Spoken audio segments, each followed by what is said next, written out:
In today's video, I'm going to be showing you guys everything you need to be saving and what you should be holding on to before Black Ops 6 does go live. But quickly before we do get into today's video, guys, if you aren't already, be sure to subscribe to the channel notifications to turn on any more videos on the channel. If you do enjoy it, smash thumbs up and let me know your thoughts on this stuff in the comments below. But let's jump straight into it right now.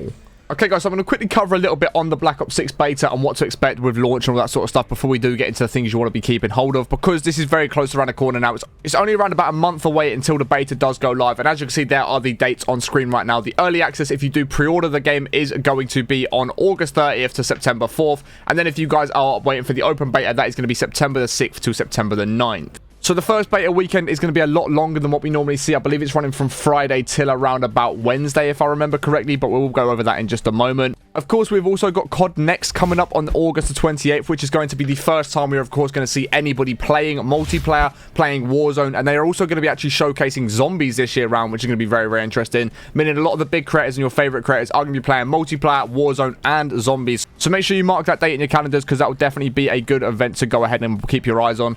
Because as I said, that's the first time we are going to be able to see any gameplay coming out of Black Ops 6.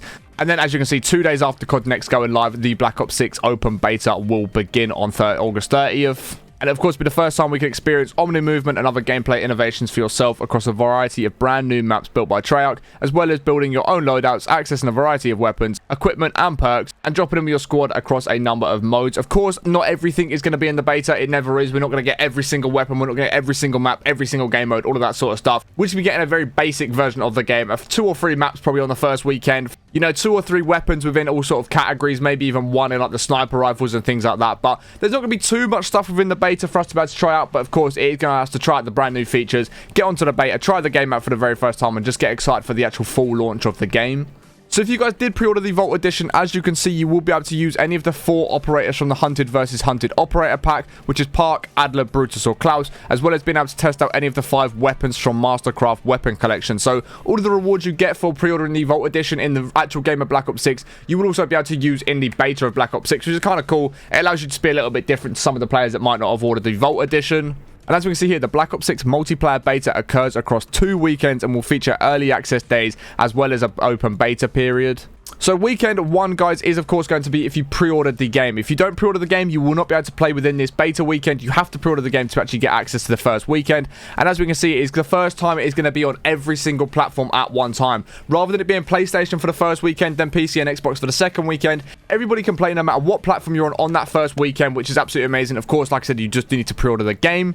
Or you could be a Game Pass subscriber as well. They will also be able to get access to it. But the first beta weekend is scheduled to begin on Friday, August 30th at 10 AM PT, which is about 6 PM UK time, I believe, and end on Wednesday, September the 4th at 10 AM PT. So that's the first weekend. As you can see, like I said, going from Friday to Wednesday, the longest we have ever seen a beta run. Normally goes from Friday to Monday, and then it goes again from maybe Thursday to Monday. We get a little bit longer on the second one usually. But as you can see, for weekend 2, this is the open beta now. It doesn't matter if you've pre-ordered or not. You can just go ahead and download this and start playing for that second weekend, and that is going to be Friday, September the 6th at 10 AM PT and end on Monday, September the 9th at 10 AM PT. So as you can see, that is only lasting from Friday to Monday. It's a lot shorter than the very first weekend. So if you was looking forward to getting a big grind on the beta, you might want to look at pre-ordering the game if you're someone that plays Call of Duty a lot, because it is going to give you an extra 5 more days to be able to play the beta. And as we can see here, if anyone was actually trying to play on the Game Pass, it requires active subscription to Game Pass Ultimate, Game Pass PC, or Game Pass Console. For Game Pass Console subscribers, Game Pass Core may also be required for multiplayer beta access.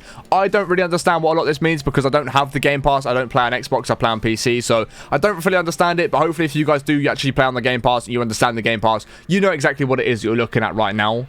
So now moving on to the things you actually want to save for Black Ops 6, guys. This is going to be very, very important. And one thing that is going to definitely transfer is going to be your COD points. So if you come to the store, I currently have around about 5,875 COD points, and all of these COD points will transfer to Black Ops 6 as long as you use the same Activision account. And this doesn't even matter if you move from console to console or from console to PC or PC to console. It doesn't matter what platform you're on. As long as you log in with the same Call of Duty account, you will actually still have your COD points. So I personally am saving all of my COD points for Black Ops 6 because I am convinced they're going to have a lot better bundles in Black Ops 6 than what they are in Modern Warfare 3. And the other thing is, with Modern Warfare 3, we've got maybe 2-3 months maximum left of the game. So I'm not going to go ahead and spend a load of money on this game when I'm going to just lose everything after that. As of course, the only thing this will carry over to is Warzone. It won't carry over to Black Ops 6 in terms of multiplayer zombies or anything like that. It is only going to carry over into Warzone. And I'm telling you guys right now, I'm convinced the operator skins, the Mastercraft bundles, the gun skins and things like that are going to be much, much better on Black Ops 6. So I'd highly recommend you just start saving your COD points at this point round. Because as I mentioned, unless you're someone that just grinds Warzone and you don't care about multiplayer and things like that, and you're not getting Black Ops 6,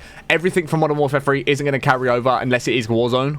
And another thing that has potential to carry over, and they've said that it isn't going to do this, but they also said the same thing from Cold War from Modern Warfare. And there was so many workarounds to get your actual double XP tokens from Modern Warfare 2019 into Cold War. And it was just so easy. And everyone just had loads saved up from Modern Warfare 2019. They could go ahead and use in Cold War to start leveling their guns up, level their operator up, do the battle pass nice and quickly. So I highly recommend at this point in the game cycle, you just try and keep hold of all your double XP tokens. Because worst case scenario, you can just use them in Warzone and you can't use them in Black Ops 6. But even if that's the case, it means you can take your Black Ops 6 weapons into Warzone using these double XP tokens anyway. And then you can just start leveling your guns up. You can start leveling your operator up and go through the battle pass anyway. So I'd be very surprised if when Warzone integrates with Black Ops 6, they'll take all these XP tokens away. Because I've just spent the last 2 years getting these XP tokens together. So I'd be very annoyed if they actually took it away within Warzone. Because everything's integrated into Warzone as one. And if I'm playing Warzone right now, I have all these XP tokens. So why would they disappear? So I'd be very surprised if they do take away all these XP tokens, and I'd be surprised if there also isn't a workaround for double XP tokens going into Black Ops 6. So I highly recommend you just keep hold of all of these XP tokens at this point, because it just means you're going to get the best start in Black Ops 6 possible. You can get all your levels done in terms of Battle Pass, weapon, and operator levels done very quickly within Black Ops 6 when it first comes out,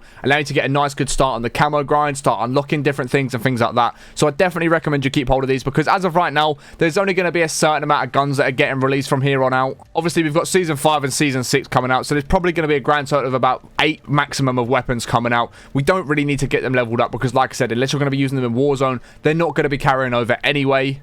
And then it just depends if you really want to hit the max level cap in the game by the end of Season 6 or not, if you want to use your double XP tokens. But personally, I'm going to be saving all of these here. As you can see, I've got a whole bunch of double XP. And like I said, potentially this doesn't carry over and we aren't able to use these in Black Ops 6. But I'd rather run the risk of saving all my double XP tokens and having like hours and hours and hours and hours and even days worth of double XP in Black Ops 6. So when it does launch, if these are available, I've got them. And if they're not, it's not the end of the world. I've not really missed out on anything anyway. Because I would feel much better having all of these available for Black Ops 6. Whereas if I used them all now and just assumed they weren't going to carry over to Black Ops 6 and then they did, I'd be really annoyed that I've actually wasted them on MW3 when I could be using them on Black Ops 6. So I definitely recommend you do keep hold of your double XP tokens, just on the potential chance that you actually are able to use them within Black Ops 6. But yeah guys, that is the end of today's video. I hope you have enjoyed it. Let me know your thoughts on all this stuff in the comments below. If you have enjoyed it, be sure to smash a thumbs up, as it does help me out way more than you can ever imagine. Let me know your thoughts on this stuff in the comments below, and subscribe to the channel with notifications turned on if you haven't already. But I appreciate you guys watching all day, and hope you have an amazing rest of your day, and I'll catch you all in the next one in a bit. Peace.